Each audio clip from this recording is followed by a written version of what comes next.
Hi, in this paper, we present a weakly supervised method for training the real-world image stitching. The image stitching aims to generate a single image with a larger field of view, using multiple images. With this advantage, the image stitching can be used in various applications. However, there are two major difficulties in the real-world task. The first one is parallax between cameras.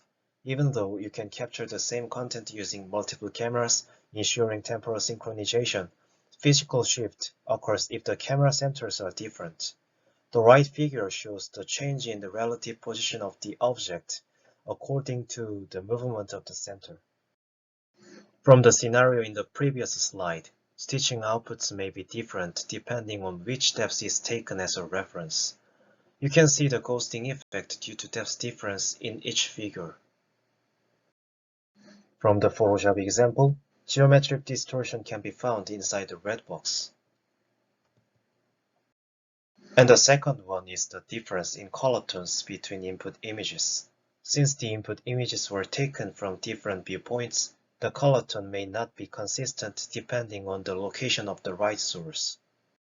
Various methods for stitching datasets have been proposed. First, handcrafted methods can be used to generate pseudo-labels, but this method could be sensitive on the existing method. Second, a cropping method is proposed using large datasets to supervise estimating single homography. This scheme considers only single depth layer, so the model cannot cover continuous depth layers in the real-world scene. Third, virtual simulator can be used to generate ground truths. However, this method requires additional training, such as domain adaptation.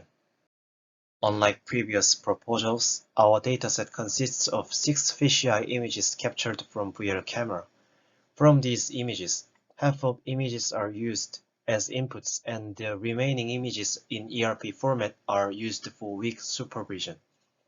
Based on this idea, our method is robust to various artifacts and enables end-to-end training without genuine ground truths. The architecture is composed of encoder, decoder, and regressor modules.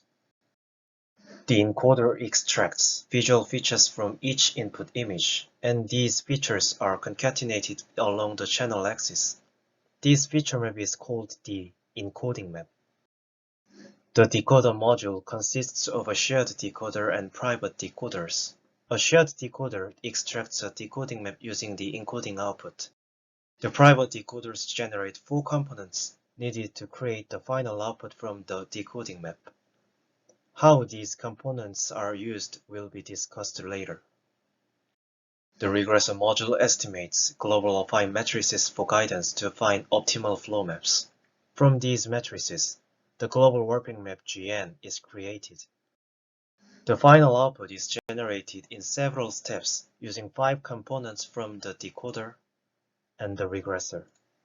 Now, we can discuss how a panorama is made. First, the color tone of each fisheye input is corrected through this quadratic equation using the pre-color correction map C-pre. The color-corrected images are warped using the adjusted warping map UN. UN is created by adding a global warping map GN and a local adjustment map from the private decoder module.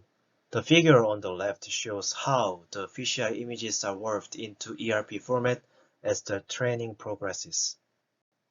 The images warped in this way are weighted by the following equation using a per pixel weight map WN.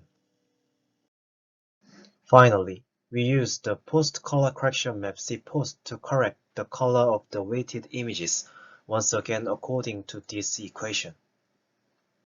For the training, we used perceptual loss and SSIM loss together, and the application area of each loss function is shown in the lower row of this picture. Note that the SSIM is applied on white area only. This is a video result. Our method can produce visually pleasant results using input fisheye images.